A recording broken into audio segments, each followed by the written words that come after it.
Hello everyone, programming सीखने के लिए लर्न प्रोग्रामिंग चैनल को सब्सक्राइब करें। हेलो एवरीवन, आज की इस वीडियो के अंदर हम स्विच स्टेटमेंट की डेफिनेशन, देन सिंटैक्स और फ्लो चार्ट के बारे में देखेंगे कि स्विच स्टेटमेंट्स होते क्या है। तो उसके लिए आप इस वीडियो को पूरा देखिए ताकि आपको अच्छे से समझ में आए कि स्विच स्टेटमेंट की डेफिनेशन क्या है, देन सिंटैक्स क्या है और फ्लो चार्ट क्या है, और उसको हम प्रोग्राम के थ्रू भी समझेंगे। तो हम स्टार्ट करते हैं। तो स्विच स्टेटमेंट्स व स्टेटमेंट्स होते हैं। आप ये भी कह सकते हो कि स्विच स्टेटमेंट्स कंट्रोल स्टेटमेंट का ही पार्ट है। तो स्विच स्टेटमेंट्स व स्टेटमेंट्स होते हैं यदि दी गई कंडीशन के आधार पर कौन सी कंडीशन को एग्जीक्यूट करना है, उसके लिए आप स्विच स्टेटमेंट का यूज़ करते हैं। देन आप यह भी कह सकते हो कि स्विच स्टेटमेंट्स के अंदर यदि कोई किसी प्रोग्राम में एक या एक से अधिक कंडीशन के आधार पर उपलब्ध ब्लॉक में से कौन से ब्लॉक के स्टेटमेंट को एग्जीक्यूट करना है, उसके लिए आप स्विच स्टेटमेंट का यूज़ कर सकते हो। लेकिन but it can be used on integer और कैरेक्टर डेटा ऑनली। इसमें केवल कैरेक्टर्स और इंटीजर डेटा टाइप का ही यूज़ किया जाता है, उसके ऊपर ही हम स्विच स्टेटमेंट का यूज़ कर सकते हैं। तो उसके लिए हम सिंटैक्स देखते हैं कि स्विच स्टेटमेंट्स होते क्या हैं, स्विच स्टेटमेंट का सिंटैक्स किस प्रकार है तथा उसे कैसे प्रोग्राम के अंदर लिखा जाएगा। उसके लिए हम स्विच स्टेटमेंट का सिंटैक्स देखेंगे। तो सिंटैक्स सबसे पहले आप स्विच स्टेटमेंट का यूज़ करेंगे। देन यहाँ ये हमारा एक्सप्रेशन पार्ट होता है। आप यहाँ एक्सप्रेशन देंगे, देन कर्ली ब्रैकेट से इसकी बॉडी स्टार्ट होगी और इसके अंदर हम केस का यूज़ करते हैं। कोई भी कंडीशन देनी होती है तो उसके लिए हम केस का यूज़ करेंगे। इसमें हम कोई भी वैल्यू या कैरेक्टर्स आप यहाँ दे सकते हो, जैसे कि मैंने आपको बताया कि switch statement only for characters और इंटीजर डेटा टाइप को ही सपोर्ट करता है, तो आप यहाँ दे सकते हो। देन स्टेटमेंट पार्ट हमारा यहाँ जो आपको प्रिंट करवाना है, और देन ब्रेक। अब आप सोच रहे हो कि ब्रेक स्टेटमेंट क्या होते हैं, इसमें इसका यूज़ क्यों किया गया है। तो ब्रेक स्टेटमेंट का यूज़ इसलिए किया गया है, जैसे कि आप इफ एल्स के अंदर आपने इफ एल्स स्टेटमेंट जो है उसके अंदर आपने कर्ली ब्रैकेट्स काफ़ी यूज़ किए थे। जैसे कोई कंडीशन देते थे तो कर्ली ब्रैकेट्स ऑन करते थे और कर्ली ब्रैकेट्स क्लोज करते थे। लेकिन यहाँ पे हम ज़्यादा कर्ली ब्रैकेट्स का यूज़ नहीं कर रहे हैं, क्योंकि वो क्यों इसका यूज़ क्यों किया जाता है, ताकि हमारी जो कंडीशन है वो मिक्स ना हो जाए या कोई मतलब स्टेटमेंट हमारा मिक्सअप ना हो जाए, उसके लिए ही यूज़ किया जाता है। उसी प्रकार से स्विच स्टेटमेंट के अंदर हम ब्रेक स्टेटमेंट का यूज़ इसलिए करते हैं कि अगर हमारी कंडीशन ट्रू हो जाती है तो हमारा प्रोग्राम जो है एग्जीक्यूट हो जाए, ना कि वो इसको कंडीशन को चेक करेगा। तो इसलिए हम ब्रेक स्टेटमेंट का यूज़ करते हैं ताकि हमारी जो कंडीशन है वो मिक्स ना हो जाए, इसलिए। तो आप ये भी कह सकते हो। देन आप कितने भी आप जो आप केस देना चाहो यहाँ दे सकते हो, कंडीशन दे सकते हो, स्टेटमेंट प्रिंट हो जाएगा। इस प्रकार से आप यहाँ तक एन नंबर तक आप केस दे सकते हो। देन आप डिफ़ॉल्ट स्टेटमेंट क्या है। अब डिफ़ॉल्ट लास्ट में हम डिफ़ॉल्ट का यूज़ करते हैं। जिस प्रकार से इफ़ एल्स स्टेटमेंट के अंदर आप एल्स पार्ट जो था वो हमारा फॉल्स पार्ट होता है। प्रोग्राम का हमारा फॉल्स पार्ट क्या होता है, एल्स होता है। इफ़ जो होता है वो ट्रू पार्ट होता है। उसके अंदर ट्रू कंडीशन, कोई कंडीशन हमें ट्रू करवानी होती है तो हम इफ़ का यूज़ करते हैं, और एल्स का हम फॉल्स कंडीशन के लिए यूज़ करते हैं। तो उसी प्रकार से स्विच स्टेटमेंट के अंदर भी एक डिफ़ॉल्ट स्टेटमेंट होता है। अगर हमारी सारी कंडीशन जो है ये फॉल्स हो जाती है तो हमारा डिफ़ॉल्ट स्टेटमेंट एग्जीक्यूट होगा, उसमें लिखा गया जो स्टेटमेंट है वो एग्जीक्यूट हो जाएगा। देन ब्रेक, वापस हम इसका ब्रेक का यूज़ करते हैं और फिर हमारी जो स्विच स्टेटमेंट की जो बॉडी होती है वो क्लोज हो जाती है। तो इस प्रकार से आप स्विच स्टेटमेंट का सिंटेक्स है, जिसको आप इसको देखते हुए आप प्रोग्राम करेंगे, और हम इसका फ्लो चार्ट देखेंगे कि वो किस प्रकार है। तो फ्लो चार्ट इस प्रकार है। सबसे पहले यहाँ से हमारा स्विच स्टेटमेंट स्टार्ट होगा। देन स्विच स्टेटमेंट का यूज़ करेंगे, यहाँ हम कंडीशन या स्टेटमेंट पार्ट है, ठीक है। हम यहाँ कंडीशन देंगे, जो भी हमें कंडीशन एग्जीक्यूट करवानी है हमको वो हम कंडीशन देंगे। देन यहाँ केस, अब जिस प्रकार से मैंने आपको बताया कि यहाँ पे केस का यूज़ किया जाता है, तो केस 1 में आप जो भी कंडीशन देंगे अगर वो ट्रू हो जाती है तो हमारा स्टेटमेंट प्रिंट हो जाएगा। फिर ब्रेक स्टेटमेंट का यूज़ करेंगे ताकि हमारी कंडीशन जो है वो हमारी मिक्सअप ना हो। अगर ये ट्रू हो जाती है तो डायरेक्ट हमारा प्रोग्राम जो है एंड हो जाए, एग्जीक्यूट हो जाए, ना कि इनको चेक करें। उसके लिए हम ब्रेक स्टेटमेंट का यूज़ करते हैं।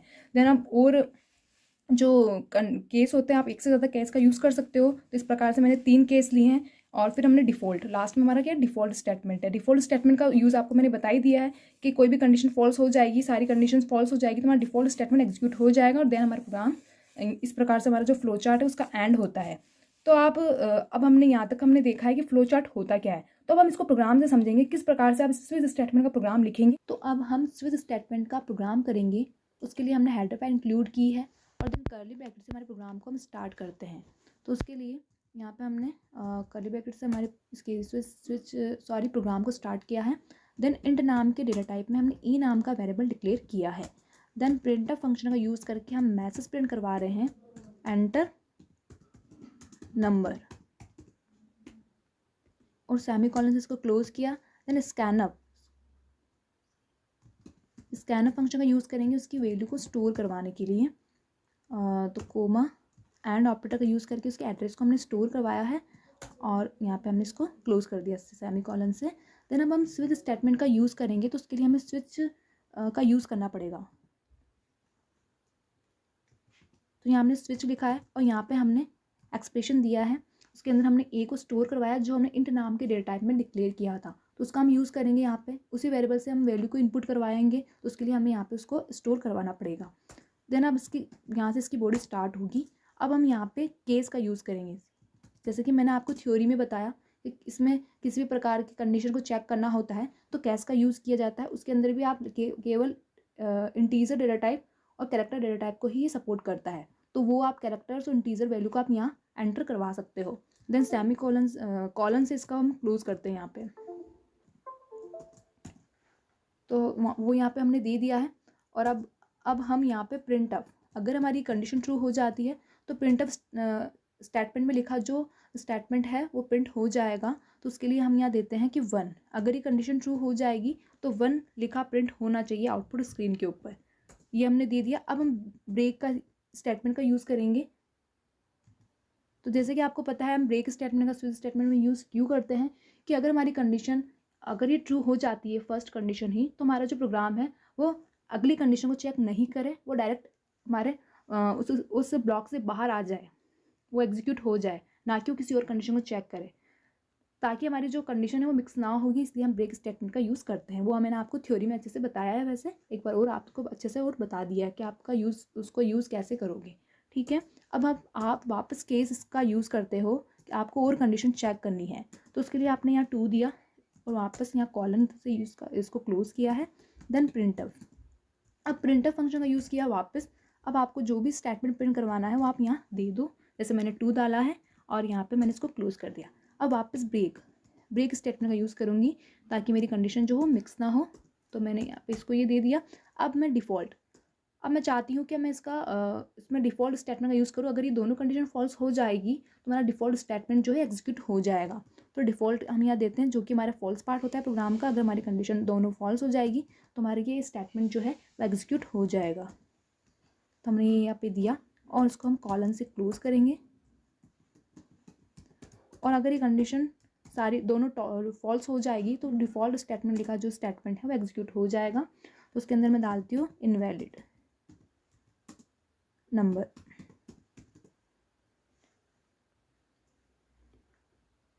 ये हमने स्टेटमेंट डाला, प्रिंट करवाएंगे हम ये मैसेज हमारे आउटपुट स्क्रीन के ऊपर। अब यहाँ पे हम ब्रेक का यूज़ करेंगे, वापस ब्रेक का यूज़ किया और इसको ऐसे क्लोज किया। अब हम यहाँ पे हमारे प्रोग्राम को क्लोज करेंगे, तो उसके लिए हम यहाँ गेट से इसका यूज़ कर लेते हैं। और अब हम इसको रन करके देखते हैं कि हमारा आउटपुट किस प्रकार आएगा। तो हम इसको एग्जीक्यूट करते हैं। अब हमें पूछ रहा है एंटर नंबर, मैंने डाला 2, तो इसने प्रिंट किया 2। इसका मतलब जो मैंने कंडीशन दी थी 2 वो एग्जीक्यूट हो गई है। अगर हम इसके अंदर जो नहीं दे रखी कंडीशन को अब हम एग्जीक्यूट करते हैं तो हमारा किस प्रकार का आउटपुट आएगा उसको भी हम देख लेते हैं। जैसे मैंने 1 और 2 को ही चेक किया है, अब मैं 4 डालती हूँ तो इनवैलिड नंबर अभी बता रहा है कि आपका इसमें इस प्रोग्राम में यूज़ नहीं किया गया है। तो डिफ़ॉल्ट ये कंडीशन फॉल्स हो गई, तो डिफ़ॉल्ट स्टेटमेंट में लिखा गया जो स्टेटमेंट है वो एग्जीक्यूट हो गया। तो इस प्रकार से आप सिर्फ स्टेटमेंट का यूज़ करके एक से अधिक कंडीशन में से कौन सी कंडीशन के स्टेटमेंट को एग्जीक्यूट करवाना है उसको आप करवा सकते हो।